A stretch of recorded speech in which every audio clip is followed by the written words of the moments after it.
Hello mga ka-doodles, mga ka-earthlings, mga ka-uploador, mga ka-crypto ni dudes.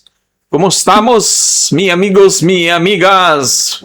Welcome back to my channel. Kung nakapanood ka sa aking mga videos, huwag kalimutan mag-subscribe. Kung nagtitrade ka ng crypto, meron tayong channel Crypto ni Dudes. Pakiclick ng subscribe. At kung sa Pilipinas ka naman, PSE, meron tayong offloader sa Pinas Market. So, pag-usapan naman natin ulit si BTC at si ETH. So, unang target price natin kay BTC is down. Bearish tayo, bearish 70,000 to 250. Na-hit na siya. So, ang target na naman natin ngayon is 40,000 to 1,000. So wala pa, bakit mga ganun yung ko ngayon? Ang review natin? Bearish muna tayo ngayon. Wala pa tayo sa bullish eh.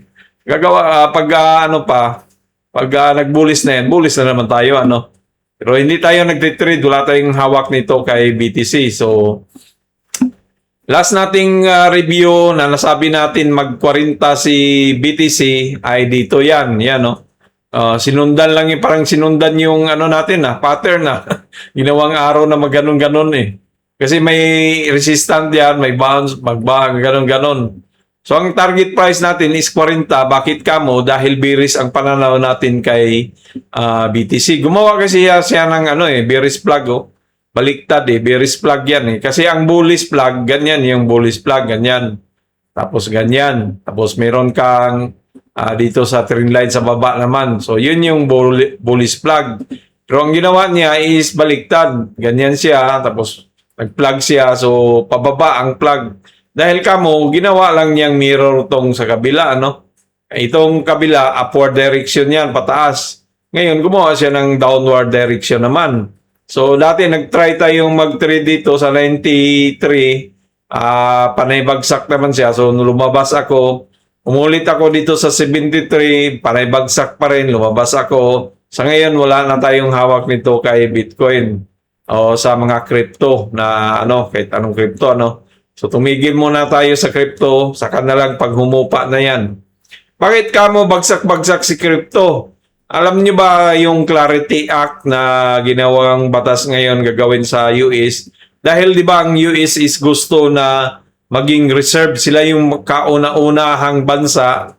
Siguro meron na yan pero gusto nila na sila daw kauna-unang maging reserve ng crypto o maging di ba US dollar sila ngayon, ang reserve nila is in US dollar or gold. So gusto naman nila ng crypto at sila yung unang gagawa diyan. So ibig sabihin maging accepted na yung pambili yung crypto sa US market.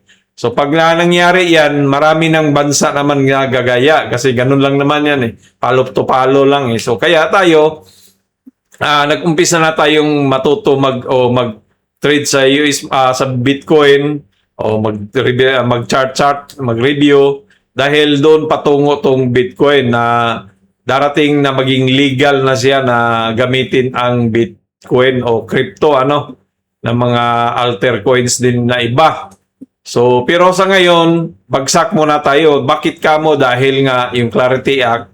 Kasi yung mga bangko o bank institution na sa US of America, hindi yan sila papayag na papasok sila na nasa 100 na yung Bitcoin. So, magkano na maliit yung kikitain nila, di ba? Gusto nila na pumasok na sila, mura na yung presyo. So, sabihin natin, baka mag 10,000 pa yan. So, baka doon na, papasok na sila, 10,000 o baka 1,000 ulit. At least, para pag bumalik ng $100,000 ang share is malaki kikitain nila, di ba? So, 1,000% ang kikitain, di ba? So, ganun yun Business is business. Ika nga. So, kaya nga hindi sila matagal nagkasundo itong mga CEO ng mga founders ng mga alter coins o mga bitcoins o ano-ano pa diyan dahil mga coin dahil yung sa Senate kasi o mayroon silang grupo ng mga bank institute sila yung mga will na tinatawag doon sa US stock market So kailangan nilang mag-intervene o kung anong gusto nila na ipasok yan doon sa Clarity Act. So, hindi pa nagkasundo pero malapit na. So, nasa Senate na yata, approval na lang kulang. Malapit na yan bago matapos ang taon, ma-approve na yung sinasabi nilang Clarity Act na hindi ko gaanong naintindihan. Basta ang naintindihan ko lang ganun. O, yun na yun. So, basta ang target ko dito, bullish muna tayo. Bearish muna, 40 ang target price natin kay Bitcoin. Gaya ng dating last nating video. So, ito yung last kong video na nasa 64 pa yun si Bitcoin, di ba? Yung ginawa nating araw. Yang ito na yan, yung ginawa. Hindi yan ginagawa ko lang ngayon. Ito yung video ko, yan, Yan, panoorin niyo yung video na yan. Nung inano ko na maging 40 panoorin niyo yan, So, para malaman niyo yung 40 yan. So, ang mangyari dito kay Bitcoin, ganun pa rin tayo, 40 pa rin, So, ilipat na natin to kasi ginawa na niya eh. So, si Bitcoin, tingnan natin sa 1 hour time frame, doon tayo gagawa ng So, ito si Bitcoin, tingnan mo, maraming mga sell. So, marami pa rin yung magsisell, So, dito, meron tayong resistance, kailangan diyan. So, baka mag-bounce back. So, mayroong mga sell tayo dito, baka i-trigger yung mga sell diyan, i-trigger tapos saka siya bababa doon sa baba doon sa 40 na target price natin kay Bitcoin. So dito 40 So yun pa rin yung natin kay Bitcoin. ETH target price natin kay ETH yung sa last nating video is 1,000 una to 250 naging 1,000 na.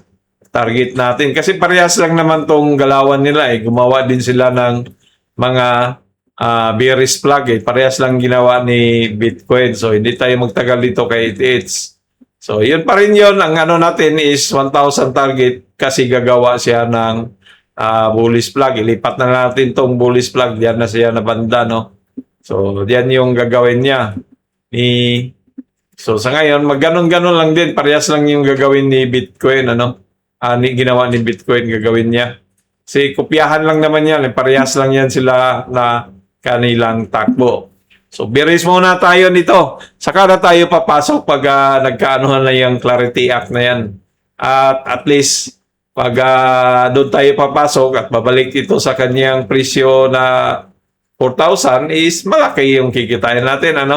Yan, 280. Tapos yung kay Bitcoin naman, pag pumasok ulit tayo doon sa malaki din, di ba? So, hintayin muna natin bago tayo pasukin itong mga Bitcoin o mga crypto, alter coins, So, huwag kalimutan mag-subscribe sa ating Crypto ni Dudes. Wala pa tayong subscriber, pakipindot lang ng subscribe button, Maraming dagang salamat sa inyong tanan. Adios, mi amigos, mi amigas, babus.